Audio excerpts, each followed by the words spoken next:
ఓం శ్రీ గురుభ్యో నమః. మీ జేబులో డబ్బు నిలకడగా ఉంటుందా? మీరు మాట్లాడితే 10 మంది అట్రాక్ట్ అవుతున్నారా? మీ ఇంట్లో కుటుంబ సభ్యుల మధ్య ప్రేమ, ప్రశాంతత ఎలా ఉంటాయి? వీటన్నింటిని శాసించేది మీ జాతకంలో ఒకే ఒక ఇల్లు అని మీకు తెలుసా? మనం ఇంతకు ముందు జ్యోతిష్య తరగతులకు సంబంధించి చాలా వీడియో చేశాము. సప్రమాణ జ్యోతిషారం అనుసరించి విషయాలు మనం చర్చించుకోవడం జరిగింది. అలాగే ఇంతకు ముందు ఒక వీడియో కూడా మనము భావంలో అంటే ఒక భావంలో ఏ భావాధిపతి కూర్చుంటే ఏమవుతుంది వీడియో ఒకటి మనం చేసి ఉన్నాము.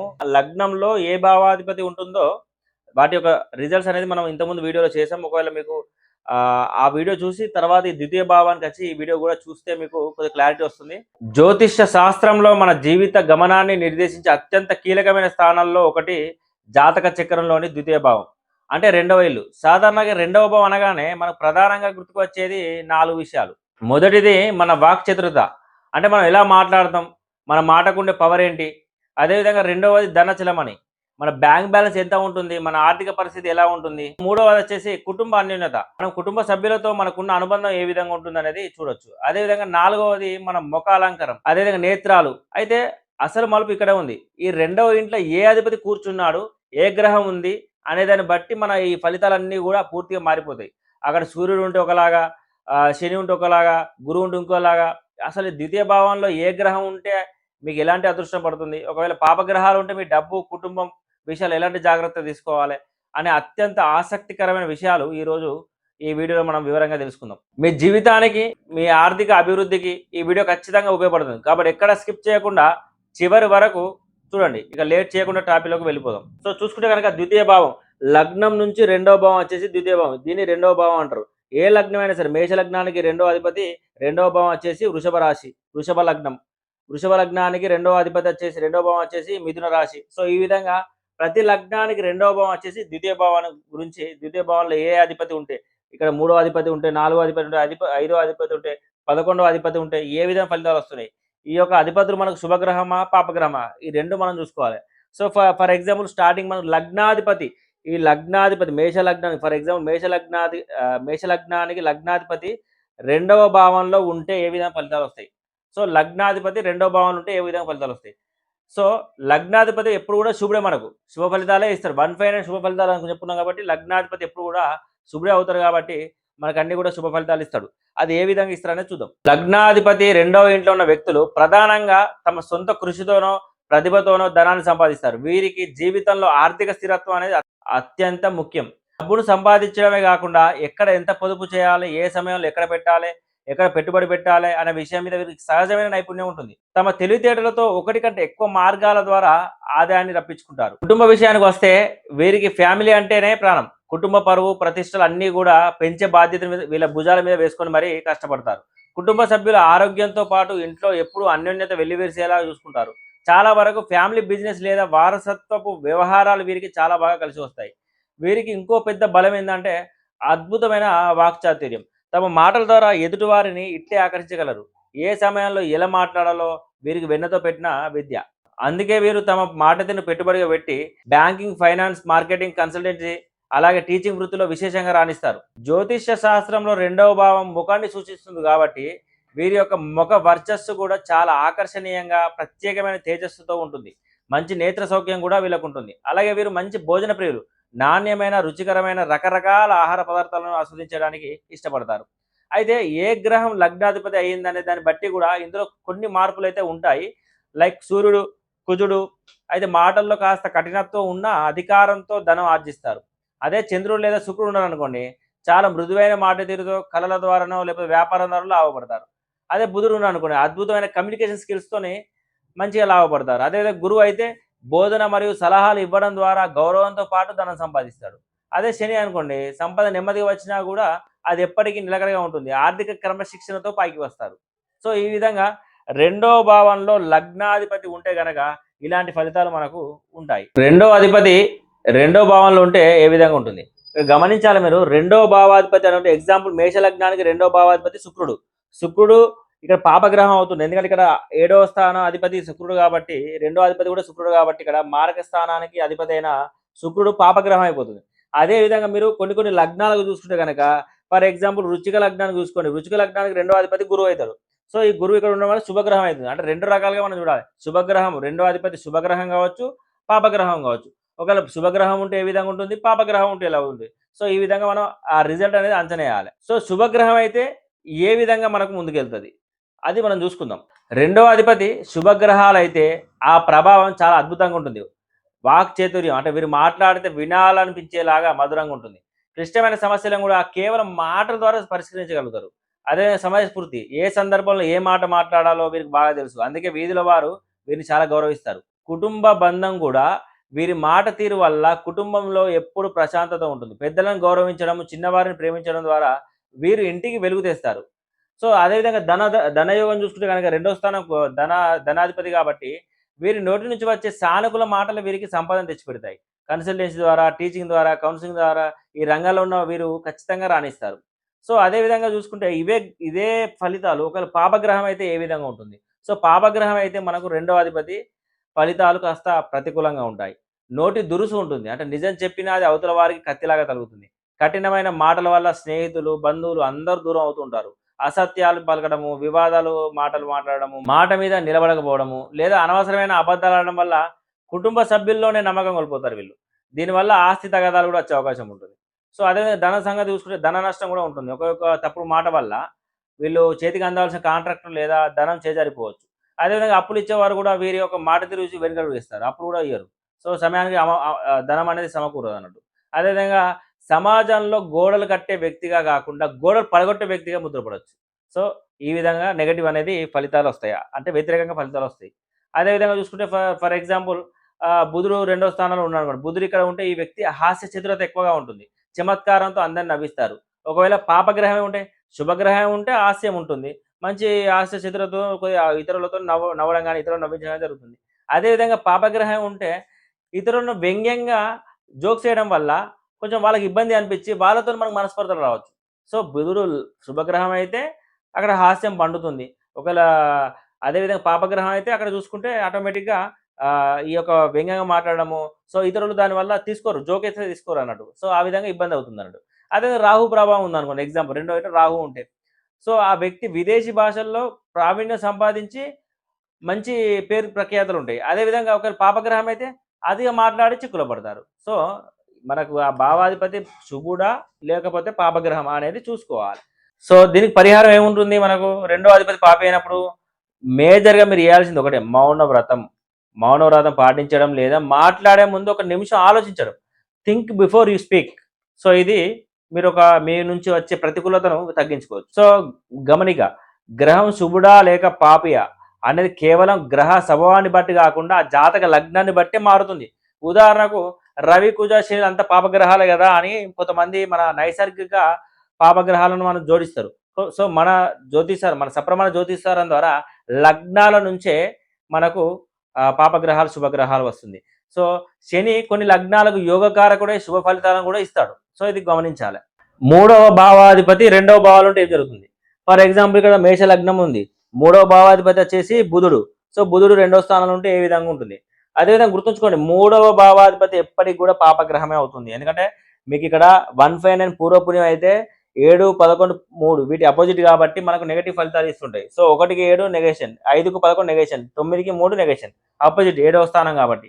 సో మూడవ భావాధిపతి పాపియే కాబట్టి ఈ మూడవ భావాధిపతి 2లో ఉంటే ఎటువంటి ఫలితాలు వస్తాయి? సో సాధారణంగా జ్యోతిష్య శాస్త్ర నియమాల ప్రకారము మూడవ భావాధిపతిని కూడా నైసర్గికంగా పాపిగా పరిగణిస్తారు. అంటే అశుభ ఫలితాలు ఇచ్చే వాడుగానే పరిగణిస్తారు.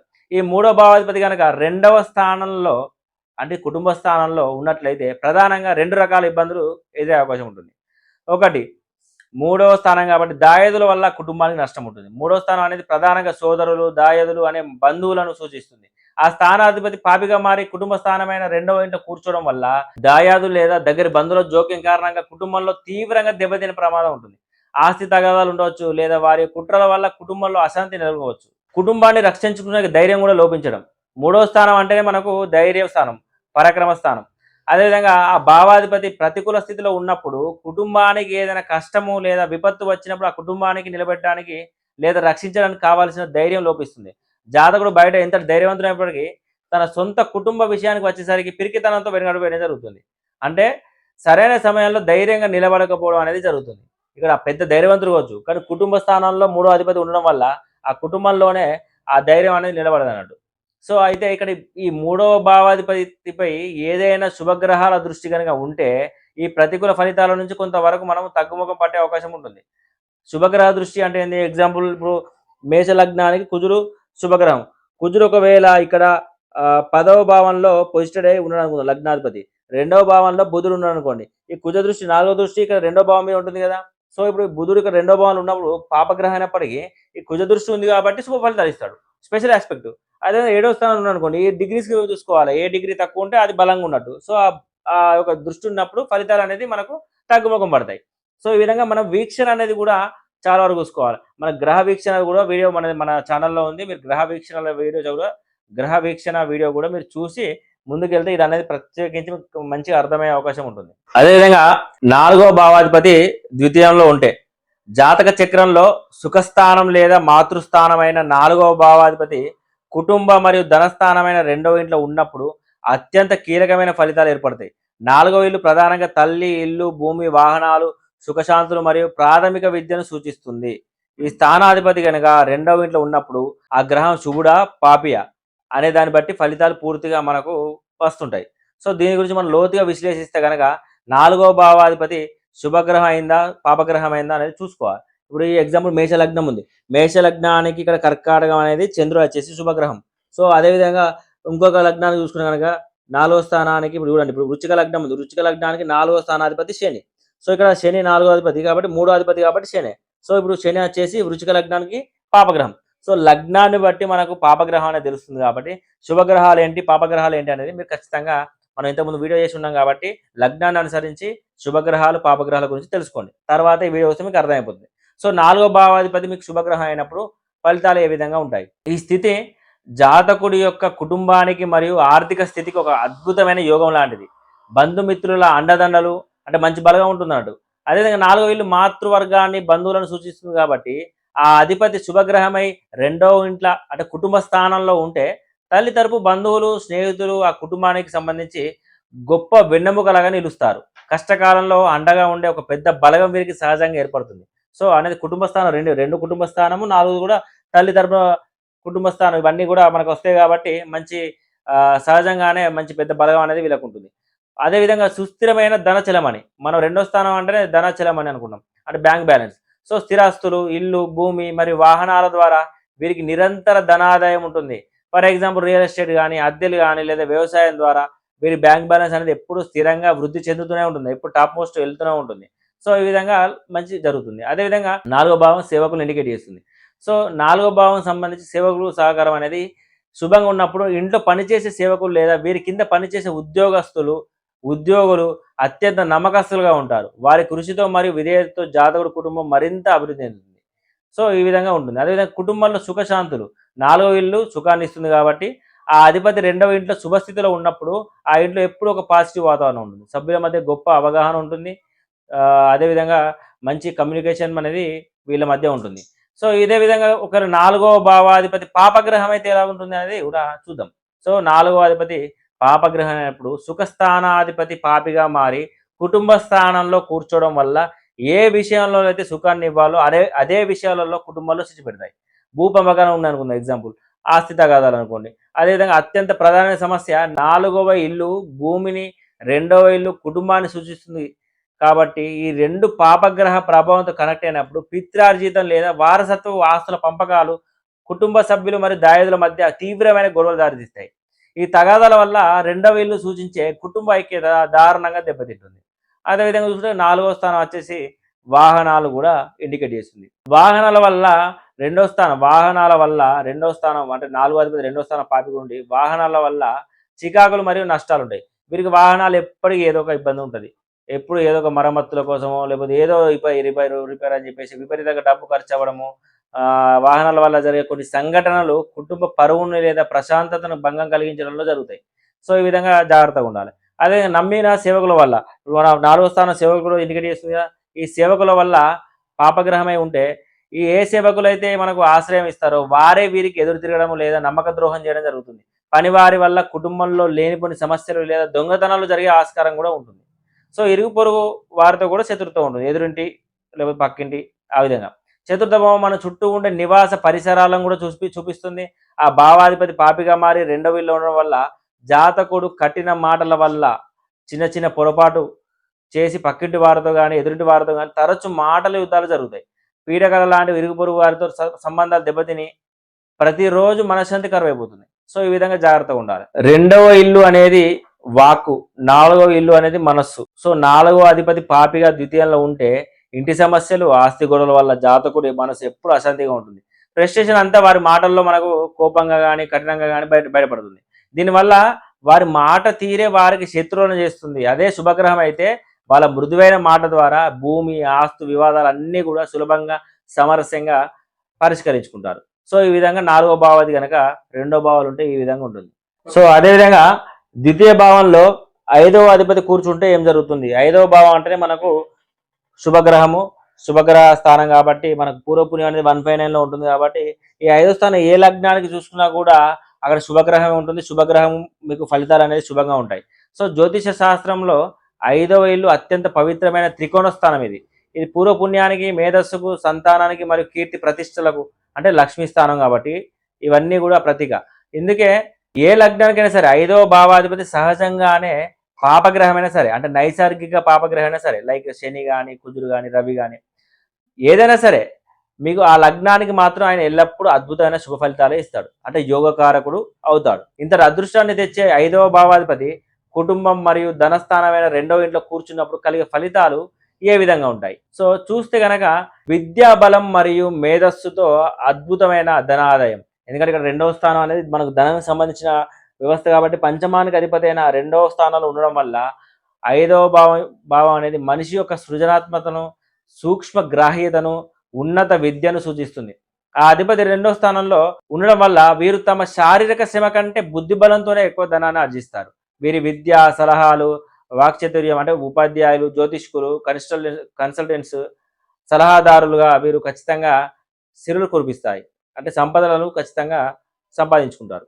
అదేవిధంగా పూర్వ పుణ్య ప్రభావం ధనస్థానంపై ఉండడం వల్ల వీరికి ఆర్థికంగా ఎంత ఇబ్బంది వచ్చినా సరే సరిగ్గా అవసరమైన సమయానికి ఎక్కడి నుంచి అయినా ఒక చోట డబ్బు ఖచ్చితంగా అరేంజ్ అవుతుంది. ఎందుకంటే కొంతమందికి 100 ఎకరాలు ఉంటాయి, కొంతమందికి ఎంత బ్యాంక్ బ్యాలెన్స్ ఉన్న అవసరానికి అయితే ఏదో అమౌంట్ బ్యాంక్ నుంచి రాకపోవడమో ఏదో ఒక ఇబ్బంది అవుతుంది. కానీ వీళ్లకు ఎక్కడ ఏమి లేకున్నా కట్టిగా పేద స్థితిలో ఉన్నా కూడా ఈ యొక్క పంచమాధిపతి 2లో ఉంటే వాళ్ళకి అవసరమైనప్పుడు ఖచ్చితంగా అమౌంట్ అనేది సర్దుబాటు అవుతుంది.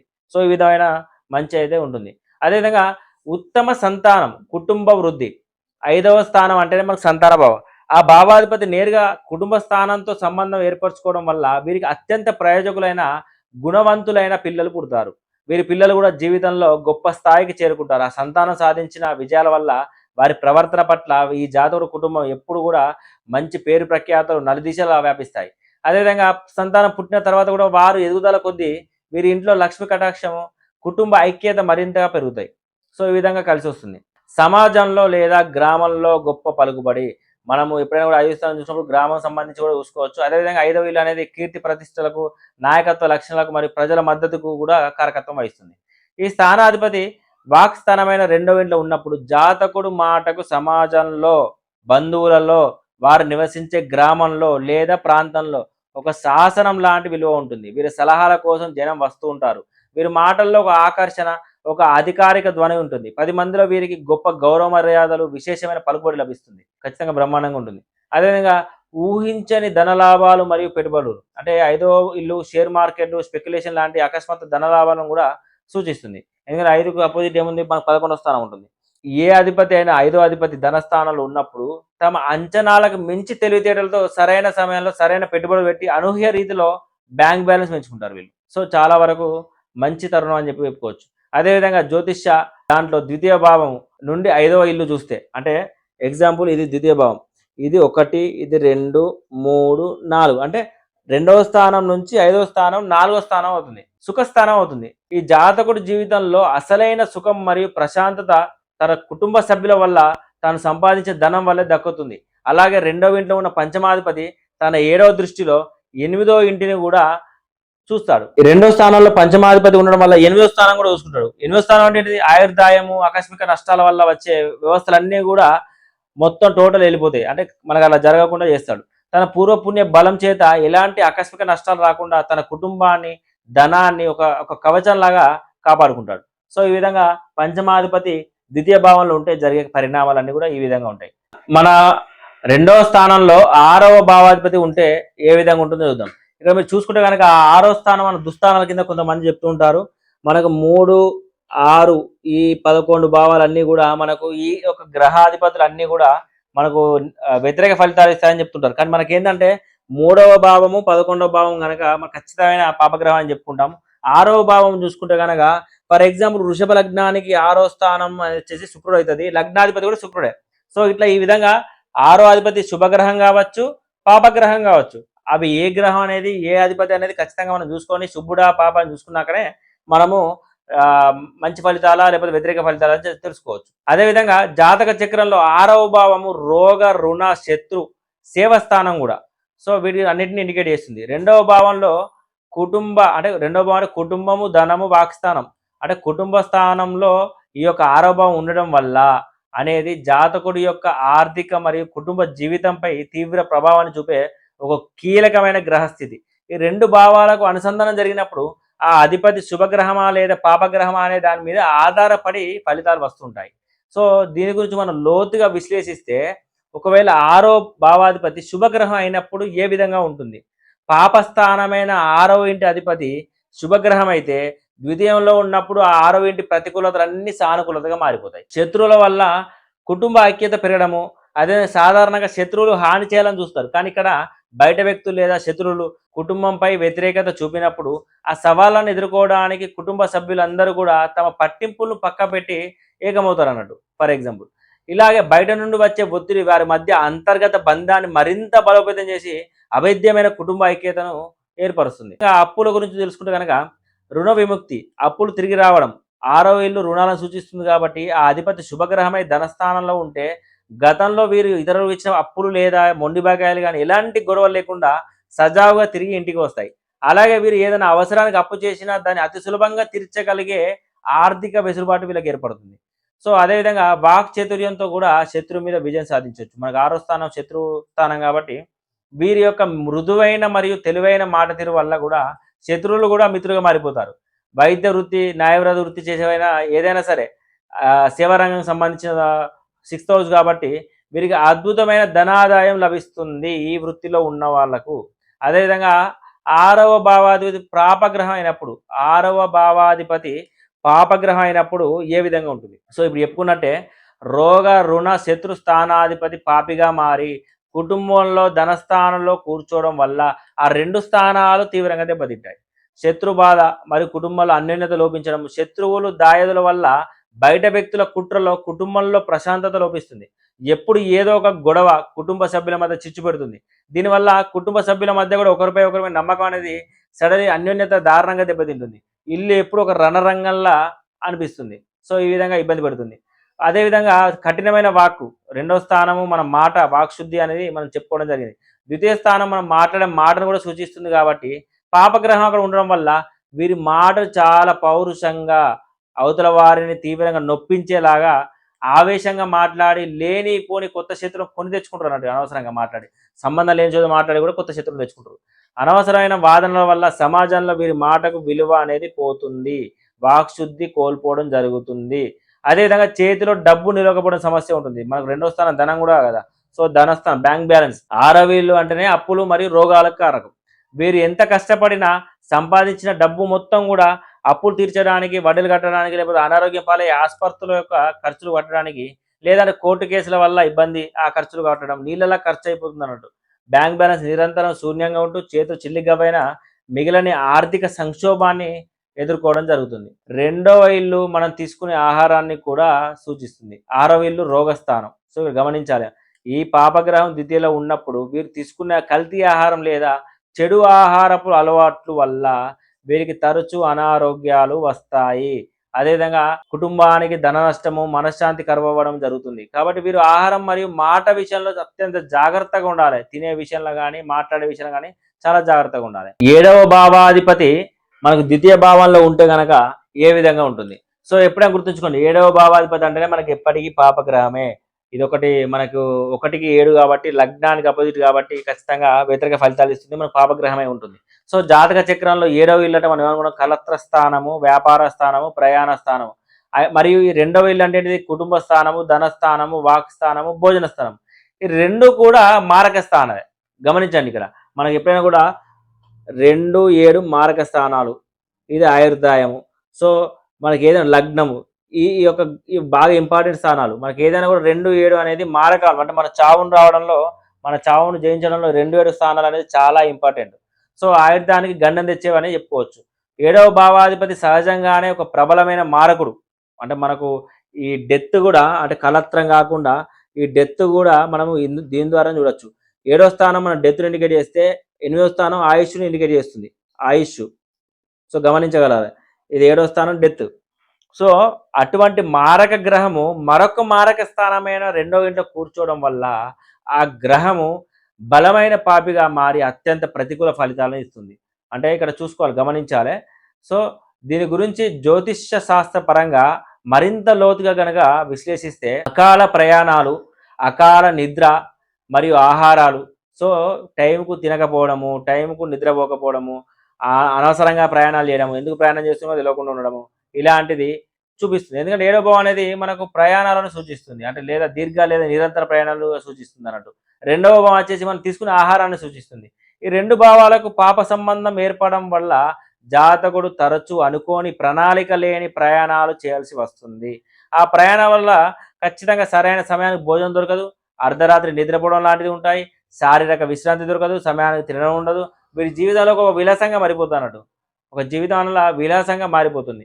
అదేవిధంగా చూసుకుంటే వీళ్ళకు భోజన లోటు, ఆహారంలో అసంతృప్తి. 2వ ఇల్లు అంటేనే మన భోజన స్థానము. 7వ ఇంటి పాపగ్రహం అక్కడ కూర్చోవడం వల్ల ఇంట్లో ఎంత పంచభక్ష పరమాన్నాలు కూడా ఉన్నప్పటికీ ప్రశాంతంగా కూర్చుని తినే అదృష్టం వీరికి ఉండదు. తినే సమయంలో ఏదో ఒక ఫోన్ వస్తుంది. ఆ ఫోన్ రాగానే మనం అప్పుడే ఏదో సంథింగ్ ఏదైనా ఎమర్జెన్సీ వర్క్ అని చెప్పేసి అవన్నీ పెట్టి పోవడం. అదేవిధంగా తినేటప్పుడు ఏదైనా గొడవ ఇంట్లో మన మిస్సెస్తో కానీ, భర్తతో కానీ, భార్యతో కానీ ఏదో ఒక టైంలో కొద్దిగా గొడవ జరగడం. అంటే వాళ్ళ సగం తిని లేచిపోవడం జరిగిపోతుంది అన్నట్టు.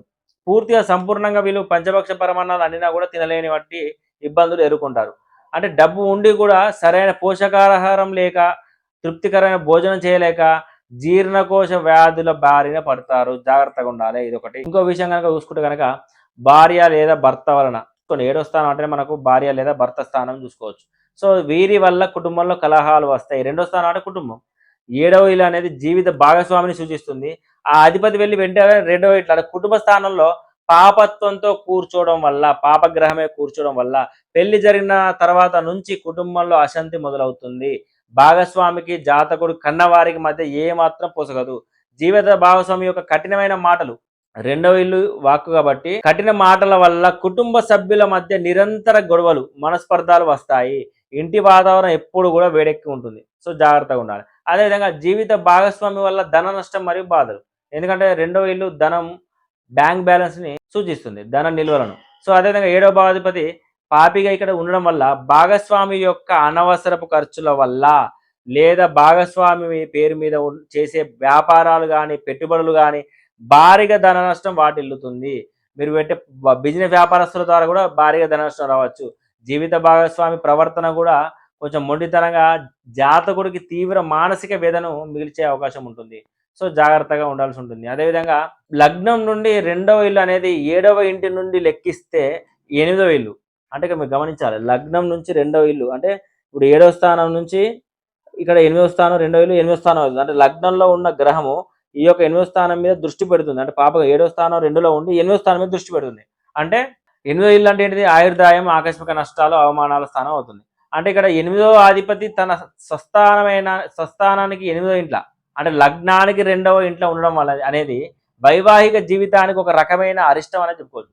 భాగస్వామితో విడిపోవడం లేదా భాగస్వామికి తీవ్రమైన ఆరోగ్య సమస్యలు రావడము మరియు భాగస్వామి వల్ల జాతకుడు కుటుంబ పరువు బజారున పడడం లాంటి రహస్య కోణాలు ఈ గ్రహస్థితులు దాగి ఉంటాయి.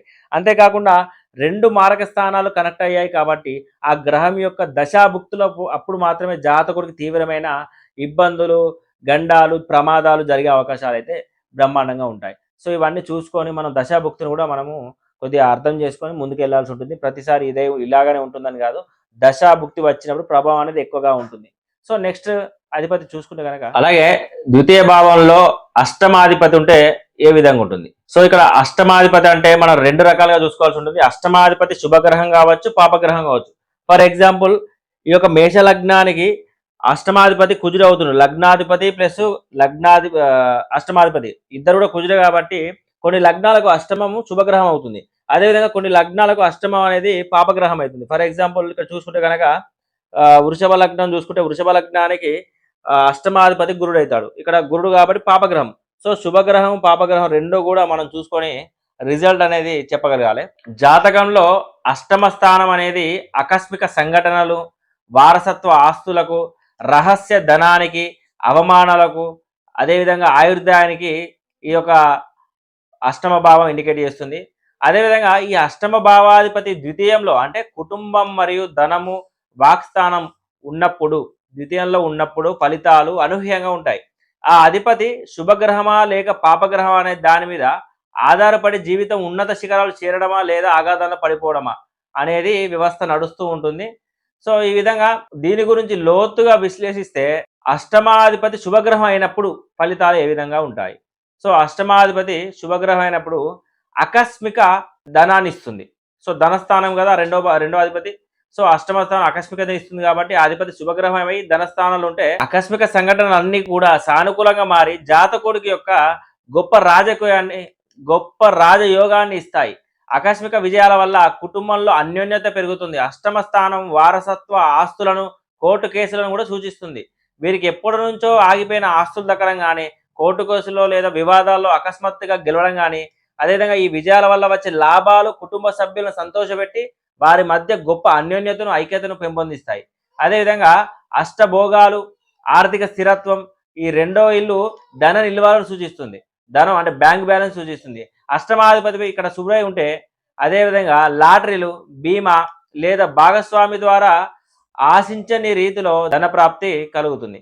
దీనివల్ల వీరి జీవితంలో ఎటువంటి లోటు లేకుండా సకల భోగభాగ్యాలకు అంటే అష్టభోగాలకు వీళ్ళు అనుభవించడం జరుగుతుంది. అదేవిధంగా వీధిలో గౌరవం ఉంటుంది, ఉన్నత హోదా ఉంటుంది. 8వ ఇల్లు రహస్య వ్యూహాలను కూడా సూచిస్తుంది. వీరు తమ అద్భుతమైన వ్యూహాలతో, మేధస్సుతో సమాజంలో ఉన్నతమైన హోదాను, తిరుగులేని గౌరవాన్ని పొందుతారు. వీరి మాటకి ఒక శాసనం లాంటి విలువ ఉంటుంది.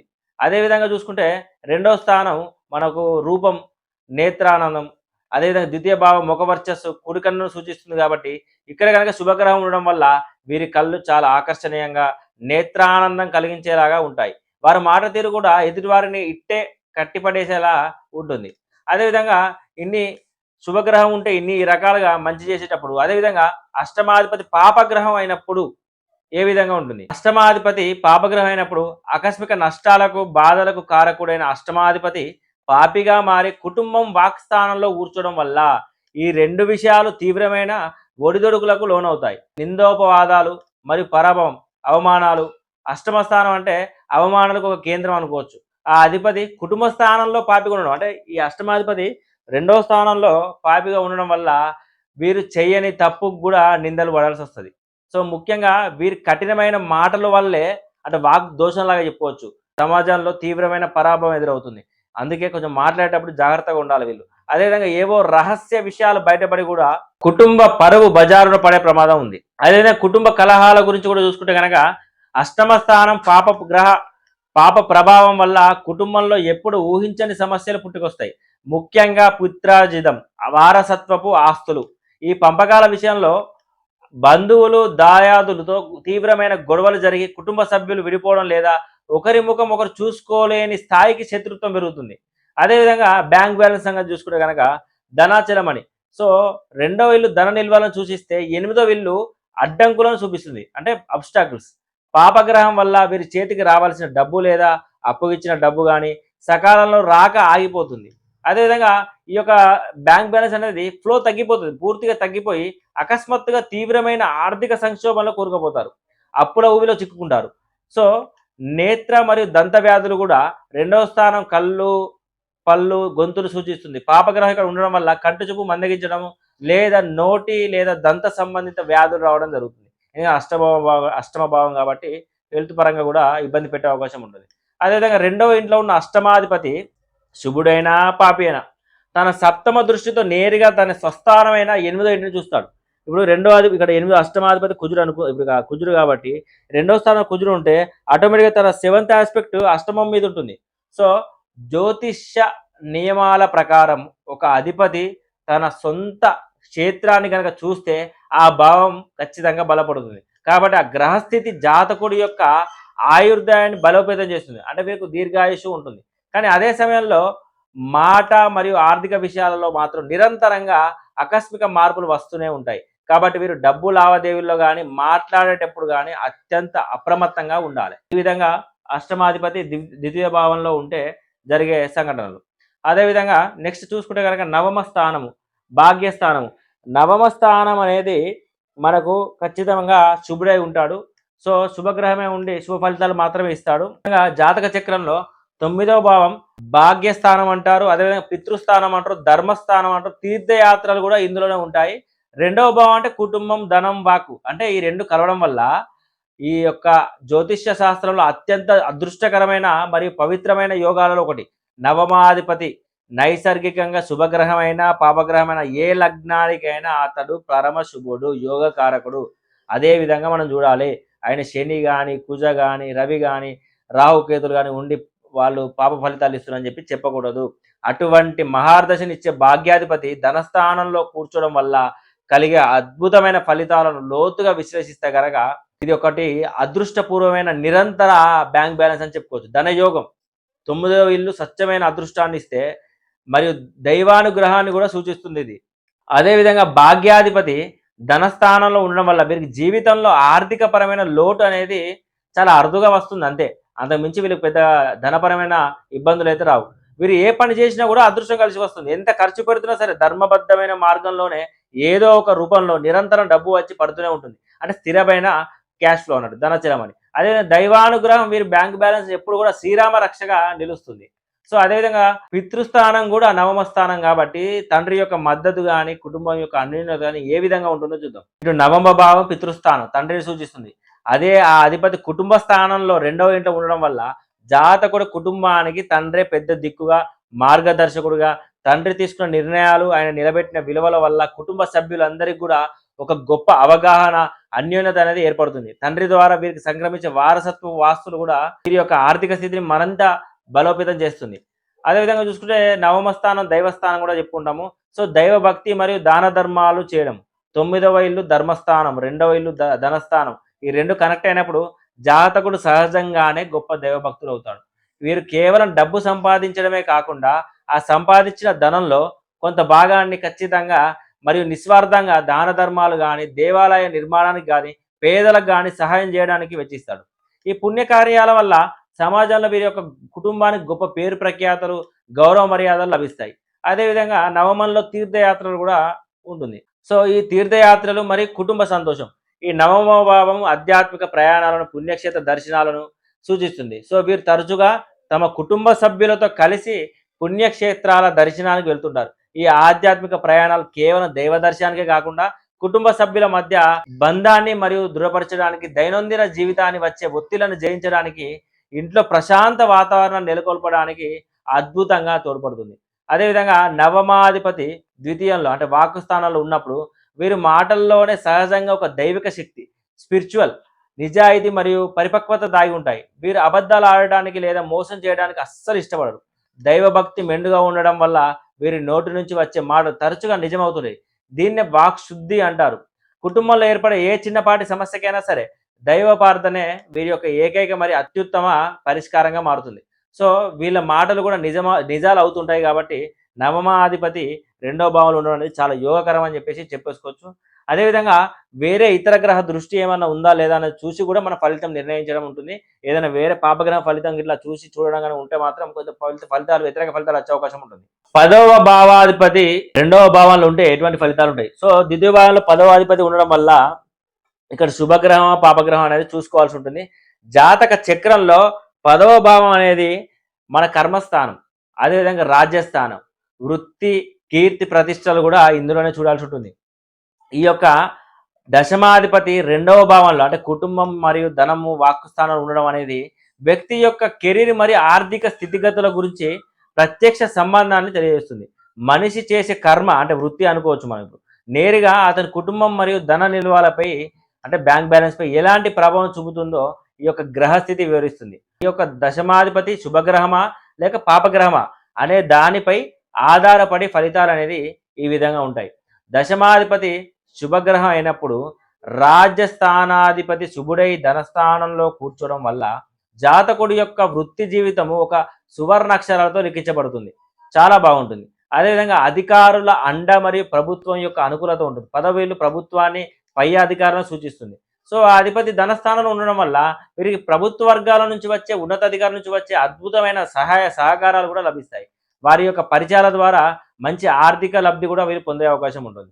ప్రభుత్వ కాంట్రాక్టులు వీరికి సులభంగా కలిసి వస్తాయి. అదేవిధంగా అద్భుతమైన పాలన శక్తి యుక్తులు ఉంటాయి వీళ్ళకు. అంటే లీడర్షిప్ క్వాలిటీస్ కానీ స్కిల్స్ కానీ ఉంటాయి.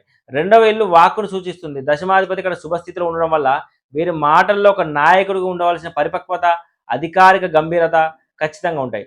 తమ వాక్కుతో ఎంతటి సమూహాన్నైనా సరే, పెద్ద సమూహాన్ని సరే సులభంగా శాసించగలరు, పరిపాలించగలరు. వీరి నిర్ణయాలు ఎంతో నిక్కచ్చిగా ఆచరణాత్మకంగా ఖచ్చితంగా ఉంటాయి. నిరంతరం వీరి యొక్క ధనము మంచి వృద్ధి చెందుతూ ఉంటుంది. బ్యాంక్ బ్యాలెన్స్ అనేది పెంచుకుంటూ ఉంటారు వీళ్ళు. వీరు ఎంచుకున్న వృత్తి లేదా వ్యాపారం ద్వారా నిరంతరము ధన ప్రవాహం ఉంటుంది. సొంత కృషితో కర్మ సిద్ధాంతాన్ని నమ్ముకొని వీరు ఖచ్చితంగా అంచెలంచెలుగా ఎదుగుతారు. బ్యాంక్ బ్యాలెన్స్ క్రమక్రమంగా అద్భుతమైన స్థాయికి చేరుకుంటుంది. కుటుంబ సౌఖ్యము మరియు సమాజంలో గౌరవం చూసుకుంటే కనుక జాతకుడు తన వృత్తిలో సాధించిన విజయాలు కీర్తి ప్రతిష్టలుగా నేరుగా అతని కుటుంబానికి గొప్ప గౌరవాన్ని తెచ్చిపెడతాయి. వృత్తి ద్వారా వచ్చిన ధనంతో కుటుంబ సభ్యులకు ఎటువంటి లోటు లేకుండా సకల సౌఖ్యాలను సమకూరుతారు. అదేవిధంగా దశమాధిపతి పాపగ్రహం అయితే ఏ విధంగా ఉంటుంది? సో ఇవన్నీ కూడా మనకు కలిసి వచ్చే అంశాలు, కలిసి రాని అంశాలు కూడా మనము ఒకసారి చూద్దాం. సో కర్మస్థానాధిపతి పాపిగా మారి కుటుంబం యొక్క ధనస్థానంలో కూర్చోవడం వల్ల వీరి వృత్తి జీవితంలో ఒడిదుడుకులు ఖచ్చితంగా ఉంటాయి. ఇది నేరుగా కుటుంబ ప్రశాంతతను దెబ్బతీస్తాయి. కుటుంబం యొక్క ఆ యొక్క ఐకమత్యాన్ని దెబ్బతీస్తుంటుంది. అదేవిధంగా ఉద్యోగం కోల్పోవడం లాంటి ఇబ్బందులు వస్తాయి. పదవ ఇంటి పాప ప్రభావం వల్ల వృత్తిలో స్థిరత్వం ఉండదు. పై అధికారులతో అనవసరంగా వాదనలు పెట్టుకోవడము, వితండవాదాలు చేయడము, లేదా రాజకీయాల వల్ల అకస్మాత్తుగా ఉద్యోగం కోల్పోవడం జరుగుతుంది. సో ఆఫీస్ పాలిటిక్స్ కానీ అంటే లోపల జరిగే పాలిటిక్స్ ఉంటాయి కదా ఆఫీస్లో. సో అలాంటి ఇబ్బందులు అయితే ఉండే అవకాశం ఉంటుంది. వ్యాపారం చేసేవారైతే తప్పుడు నిర్ణయం వల్ల తీవ్ర నష్టాలను చవిచూస్తారు. సో వ్యాపారం చేసేవారు కూడా కొద్దిగా ఇబ్బంది ఉంటుంది. సో ఇక్కడ ఈ యొక్క గ్రహము పాపగ్రహమై రెండవ స్థానం ఉండడం వల్ల కొంతవరకు ఆర్థిక పతనం అని చెప్పుకోవచ్చు, ధన లోటుగా చెప్పుకోవచ్చు. ఉద్యోగం లేదా వ్యాపారం సక్రమంగా లేకపోవడం వల్ల నేరుగా రెండవ ఇల్లు దెబ్బతింటుంది. నిరంతరం ఆదాయం ఆగిపోతుంది. ఇప్పుడు వ్యాపారం చేసేవారు నిరంతరం చేతులు డబ్బు ఇట్లా ఇట్లా తిరుగుతూనే ఉండవు, క్యాష్లో ఉండాలి. సో ఇది చేతులు డబ్బు నిల్వక ఆర్థిక సంక్షోభంలో కూరుకుపోతారు. వృత్తిపరంగా ఒత్తిళ్ల వల్ల కూడా ఇంట్లో గొడవలు అవుతాయి. సో ఆఫీస్లో లేదా పని ప్రదేశంలో ఎదుర్కొనే అవమానాలు, ఆ ఒత్తిడిని వీరు నేరుగా ఇంటికి తీసుకొస్తారు. అంటే ఆ ప్రెస్టేషన్ని కుటుంబ సభ్యుల మీద చూపిస్తారు అన్నట్టు. దానివల్ల కుటుంబంలో గొడవలు అవుతాయి. అదేవిధంగా పాపగ్రహం అనేది వాక్కు స్థానంలో ఉండడం వల్ల, రెండో స్థానం వాక్కు స్థానం కూడా కాబట్టి వీరి మాటలు కఠినంగా మారి జీవిత భాగస్వామి లేదా కుటుంబ సభ్యులతో తీవ్రమైన గొడవలకు దారితీస్తాయి. సో వృత్తి వల్ల ఇంట్లో మనశ్శాంతి లేకపోవడం వల్ల ఇదన్నీ పాపగ్రహ ఎఫెక్ట్తోని జరిగిపోతుంటాయి. అదేవిధంగా సూక్ష్మంగా విశ్లేషణ చేస్తే కనుక ఈ యొక్క 10వ ఇంటి నుండి రెండవ ఇల్లు 5వ స్థానం అవుతుంది, పంచమ స్థానం అవుతుంది. సో చూసుకుంటే ఇక్కడ 10వ స్థానం అనుకోండి, 1 2 3 4 5. ఇక రెండవ స్థానం వచ్చేసి మనకు పంచమ భావం అవుతుంది. అంటే దశమాధిపతి ద్వితీయంలో ఉండడం వల్ల జాతకుడు వృత్తి పూర్తిగా జీవితం పూర్తిగా తన మేధస్సు మరియు వాక్కు పైన ఆధారపడి ఉంటుంది. ఒకవేళ అది శుభగ్రహం అయితే తమ సలహాలు, విద్య, జ్యోతిష్యం లేదా కన్సల్టెన్సీ వంటి వృత్తుల ద్వారా అనూహ్యమైన ధనాన్ని కల్పిస్తారు. అదే పాపగ్రహం అయితే అహంకారంతో కూడిన మాటల వల్ల స్వయంకృప అపరాధంతో ఉద్యోగాన్ని ధనాన్ని పోగొట్టుకుంటారు. సో ఈ విధంగా 10వ అధిపతి రెండవ భావంలో ఉండడం వల్ల జరిగే పరిణామాలు ఈ విధంగా ఉంటాయి. అదేవిధంగా 11వ భావాధిపతి ఉంటే కూడా ఏ విధంగా ఉంటుందో చూద్దాం. సో జ్యోతిష్యంలో మనం చెప్పుకున్నట్టు ఈ 7, 11, 3 ఈ 3 భావాధిపతులు మనకు పాపగ్రహమై ఉంటాయని చెప్పుకున్నాం. సో ఇప్పుడు 11వ అధిపతి కాబట్టి ఇది పాపగ్రహమే. ఇది ఒక రకంగా 11వ స్థానం మనకు డిజైర్ అంటే మనకు కోరికలు నెరవేర్చే భావంగా తీసుకుంటారు. కానీ ఇక్కడ చూసుకుంటే కనుక ఈ అధిపతి రెండవ భావంలో ఉండడం వల్ల జ్యోతిష శాస్త్ర నియమాల ప్రకారం 3, 6, 11 స్థానాలను త్రిషడాయ స్థానాలు అంటారు. ఈ స్థానాధిపతులు సహజంగానే అశుభ ఫలితాలు ఇస్తారు. అందులోనూ 11వ భావం లాభస్థానము మనిషి యొక్క కోరికలకు, అత్యాశకు అన్నదమ్ములకు ప్రతీక. అలాంటిది ఏకాదశి అధిపతి పాపిగా మారి కుటుంబం యొక్క ధనస్థానం యొక్క వాక్స్థానమైన రెండవ ఇంట్లో కూర్చోవడం వల్ల ఆర్థిక మరియు కుటుంబ సంబంధాలు తీవ్రమైన ప్రతికూలతలు ఏర్పడతాయి. సో దీని గురించి లోతుగా విశ్లేషిస్తే గనక ఎగ్జాంపుల్ లాటరీలు, షేర్ మార్కెట్ వల్ల ధన నష్టం ఉంటుంది. అంటే అత్యాశ వల్ల పతనం అన్నట్టు ఇది గుర్తుంచుకోవాలి మీరు. అదేవిధంగా 11వ ఇల్లు లాభాలను సూచిస్తే, రెండవ ఇల్లు మనకు క్యాష్ ఫ్లో, బ్యాంక్ బ్యాలెన్స్‌ని కూడా సూచిస్తుంది. సో 11వ అధిపతి పాపిగా ఇక్కడ ఉంటే కూర్చోవడం వల్ల జాతకుడిలో రాత్రికి రాత్రే కోటీశ్వరులు అయిపోవాలనే ఒక తీవ్రమైన గ్రీడీ ఏర్పడుతుంది. గ్రీడీ అంటే మన అత్యాశ. సో ఈ యొక్క అత్యాశ వల్ల కష్టపడి సంపాదించే మార్గాన్ని వదిలేసి లాటరీలని, షేర్ మార్కెట్లని, స్పెక్యులేషన్స్ అని, బెట్టింగ్ అని ఇలాంటి అడ్డదారుల్లో తమ దగ్గర ఉన్న సొమ్మునంతా పెట్టుబడి పెడతారు. దానివల్ల పాపగ్రహ ప్రభావం వల్ల ఆ పెట్టుబడులన్నీ కూడా ఆవిరైపోయి ఉన్న ధనాన్ని మొత్తం కోల్పోయి అప్పుల పాలవుతారు. ఈ మధ్య బెట్టింగ్, ఐపీఎల్ బెట్టింగ్ అని అదని కూడా ఇలాంటి కోవకు చెందింది మనకు. కొంతమంది ప్రాణాలు కూడా పోగొట్టుకోవడం జరుగుతుంది. సో ఇలాంటి ఇబ్బందులు అయితే ఉంటాయి. అదేవిధంగా లంచాలిచ్చి మోసపోవడం. ఇక్కడ చూసుకుంటే 11వ ఇల్లు కోరికలు నెరవేరే స్థానం అని చెప్పుకున్నాం. Fulfilment of desire. ఆ అధిపతి ధనస్థానంలో పాపిగా ఉండడం వల్ల తమ పనులు సులభంగా జరగడానికి లేదా తమ కోరికలు తీర్చుకోవడానికి అడ్డదారుల్లో డబ్బులు ప్రయోగిస్తారు. అంటే లైక్ లంచం ఇవ్వడం, అనగా అధికారులకు లంచాలు ఇవ్వడము, మధ్యవర్తులను నమ్మి డబ్బులు చేతికి ఇవ్వడం చేస్తారు. కానీ ఏమవుతుంది, పాపగ్రహం వల్ల వారు ఇచ్చిన ఆ డబ్బు కూడా ఆ అవతల వాళ్ళు తినేస్తారో తప్ప వీరికి కావలసిన పని మాత్రం ఎప్పటికీ చేయరు. ఇది ఒక రకమైన వృధా ధన వ్యయం. So waste of money. So జాగ్రత్తగా ఉండాలి. అదే మూడోది చూసుకుంటే ఈ 11వ స్థానంలో అక్కలు, అన్నయ్యలు కూడా ఈ యొక్క స్థానం చూపిస్తుంది. సో ఈ వీళ్ళ దగ్గర నుంచి మోసాలు ఉంటాయి. 11వ భావం జాతకుడి యొక్క పెద్దవారైన అక్కలను, అన్నయ్యలను సూచిస్తుంది కాబట్టి ఆ అధిపతి కుటుంబ స్థానంలో రెండవ ఇంట్లో ఉండడం వల్ల పాపిగా కూర్చోవడం వల్ల సొంత అన్న చెల్లెళ్ళే, సొంత అక్క తమ్ముల మధ్య ధన సంబంధమైన మనస్పర్ధాలు వస్తాయి. ముఖ్యంగా ఆస్తి పంపకాల్లో లేదా ఉమ్మడి వ్యాపారాల్లో లేదా జాతకుడికి వారి సొంత అక్కలు లేదా అన్నయ్యలే అత్యంత దారుణంగా మోసం చేస్తారు. జాతకుడి వాటను లేదా ధనాన్ని వారు అన్యాయంగా లాక్కోవడం వల్ల కుటుంబంలో కలహాలు రేగుతాయి. సో ఇక్కడ ఇలాంటి ఇబ్బందులు ఉంటాయి. అదేవిధంగా చూస్తే రెండవ స్థానంలో 11వ భావం అధిపతి ఉండడం వల్ల వాగ్దోషం లేదా నమ్మక ద్రోహం, అంటే మాట నిలబెట్టుకోకపోవడం. సో రెండవ ఇల్లు చూసుకుంటే కనుక మనకు వాక్కు అనేది మాట్లాడే తీరును బట్టి అది భావం చెప్తూ ఉంటుంది. 11వ అధిపతి పాప ప్రభావం వల్ల, పాపగ్రహ ప్రభావం వల్ల వాక్కు మీద పడడం వల్ల జాతకుడి యొక్క అన్నదమ్ములు కానీ లేదా కొన్నిసార్లు జాతకుడు కానీ ధన సంబంధిత విషయాల్లో ఇచ్చిన మాటను నిలబెట్టుకోరు, నమ్మకం కోల్పోతారు. దానివల్ల ఇలా చేస్తాను, ఆ స్త్రీల పంచడం లేదా అప్పును తీసుకొని ఫలానా రోజు తీరుస్తానని గొప్పగా మాటలు చెప్తారు. కానీ సమయం వచ్చేసరికి మాటలు మార్చేస్తారు. ఈ యొక్క నమ్మక ద్రోహం వల్ల బంధువుల మధ్య, సమాజంలో వారి మీద పూర్తి విశ్వాసం కోల్పోవడం జరుగుతుంది. సో ఇదే విధంగా 11వ ఇల్లు అంటే రెండవ ఇంటికి కర్మస్థానం. సో ఏ విధంగా అంటే చూడండి 11వ స్థానం ఇది. సో 11వ ఇల్లు అనేది రెండవ ఇంటికి కర్మస్థానం అవుతుంది. అది ఏ విధంగా, ఇక్కడ 2 నుంచి లెక్క పెడితే 1, 2, 3, 4, 5, 6, 7, 8, 9, 10. సో ఇక్కడ 11వ స్థానం కర్మస్థానం అవుతుంది. సో ఇట్లా జాతకుడి యొక్క ధనానికి సంబంధించిన కర్మ 11వ అధిపతి పాపి అవ్వడం వల్ల వీరు డబ్బు విషయంలో చేసే కర్మలన్నీ కూడా, అంటే మీన్స్ అత్యాశకు వెళ్ళడమో, లంచాలు ఇవ్వడమో, అడ్డదారులు దొక్కడమో, ఇవన్నీ కూడా వ్యతిరేక ఫలితాలే ఉంటాయి. దీనివల్ల సులువుగా వచ్చే డబ్బు ఎప్పుడూ నిలబడదు అనే సత్యము, జీవిత సత్యము వీరికి అనుభవపూర్వకంగా కఠినంగా బోధపడుతుంది. వీరి జీవితంలో అనుభవిస్తారు. ఖచ్చితంగా కంపల్సరీ వీరి జీవితంలో ఆ యొక్క ఎక్స్పీరియన్స్ అనేది ఉంటుంది. 12వ అధిపతి ద్వితీయంలో ఉంటే ఏ విధంగా ఉంటుంది, ఇక్కడ 12వ అధిపతి ద్వితీయంలో ఉంటే ఏ విధంగా ఉంటుంది. సో 2, 12 స్థానాలు. ఇక్కడ చూసుకుంటే 12వ అధిపతి శుభగ్రహం అయినప్పుడు, ఈ 12వ అధిపతి కూడా శుభగ్రహం అవుతుంది, పాపగ్రహం అవుతుంది. ఒకవేళ శుభగ్రహం అయినప్పుడు ఏ విధంగా ఉంటుందో చూద్దాం. సో 12వ భావంలో మనకి ఏముంటాయి, వ్యయం ఉంటుంది, అంటే ఖర్చు. మోక్ష స్థానాన్ని మనం 12వ స్థానం అంటారు. మోక్ష స్థానాధిపతి శుభుడై ధనస్థానంలో ఉంటే జాతకుడి యొక్క ఖర్చులు అత్యంత ప్రణాళికబద్ధంగా సానుకూలమైన మార్గంలో జరుగుతాయి. సో అదేవిధంగా మోక్ష మార్గం కోసం ధన వ్యయం, అంటే సత్కార్యాలకు ఖర్చు చేస్తారు అన్నట్టు. అదేవిధంగా 12వ ఇల్లు మోక్షాన్ని, దాన ధర్మాలను కూడా సేవను సూచిస్తుంది. కాబట్టి వీరు తమ సంపాదనలో ఎంతో కొంత భాగాన్ని నిస్వార్థంగా పేదల సహాయార్థం, ఆశ్రమాలకు, దేవాలయాలకు నిర్మాణాలకు లేదా ఆధ్యాత్మిక మోక్ష కార్యక్రమాల కోసం కూడా ఖర్చు చేస్తారు. ఈ పుణ్య కార్యాల కోసం కూడా చేసే ఖర్చు శుభవ్యయం అవుతుంది. అంటే దీనివల్ల వీరి యొక్క ధన చలమని, అంటే బ్యాంక్ బ్యాలెన్స్ ఎప్పుడు కూడా ఒక స్థిరమైన క్రమ పద్ధతిలోనే సాగుతూ జీవితంలో ఎంతో మానసిక తృప్తిని ఇస్తుంది. అనవసరపు ఖర్చులు నియంత్రించడంలో కుటుంబ అన్యోన్యత, అంటే వ్యయాధిపతి శుభగ్రహం అవ్వడం వల్ల వీరికి డబ్బుని విలువ, దానిని ఎలా నిర్వహించాలో స్పష్టమైన అవగాహన ఉంటుంది. అనవసరమైన ఆడంబరాలకు డబ్బు వృధా చేయరు వీళ్ళు. చాలా పొదుపుకుంటారు. ఈ ఆర్థిక క్రమశిక్షణ వల్లనే ఇంట్లో ఎప్పుడు డబ్బుకు లోటు రాదు. తద్వారా కుటుంబ సభ్యుల మధ్య గొప్ప నమ్మకము, అభద్రభావం లేని అద్భుతమైన అన్యోన్యత ఉంటుంది ఖచ్చితంగా. సో అదేవిధంగా మాటకు కూడా అత్యున్నత విలువ. ఎందుకంటే ఇక్కడ సత్యవాకు 12వ అధిపతి శుభగ్రహం కాబట్టి రెండవ స్థానం ఉండడం వల్ల సత్యవాకు అంటే ద్వితీయ స్థానం వాకును సూచిస్తుంది కదా. ఇక్కడ శుభగ్రహం ఉండడం వల్ల దానిని మోక్ష స్థానంతో సంబంధం ఏర్పడింది. దీనివల్ల వీరి మాటల్లో నిజాయితీ, ధర్మము, ఆధ్యాత్మిక పరిపక్వత ఖచ్చితంగా ఉంటాయి.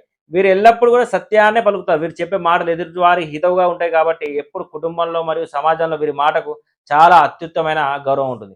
వీళ్ళ యొక్క మాట శాసనం లాంటి విలువలు ఉంటాయి ఖచ్చితంగా. సో ఇక్కడ ద్వితీయ భావంలో 12వ భావాధిపతి పాపగ్రహమే ఉన్నప్పుడు ఇది వ్యయస్థానం అని అంటారు. అంటే నష్టస్థానం. అంటే నష్టస్థానాధిపతి పాపిగా మారి కుటుంబం మరియు ధనస్థానంలో కూర్చోవడం వల్ల జాతకుడి యొక్క ఆర్థిక క్రమశిక్షణ అనేది పూర్తిగా లోపించి పతనానికి దారితీస్తుంది.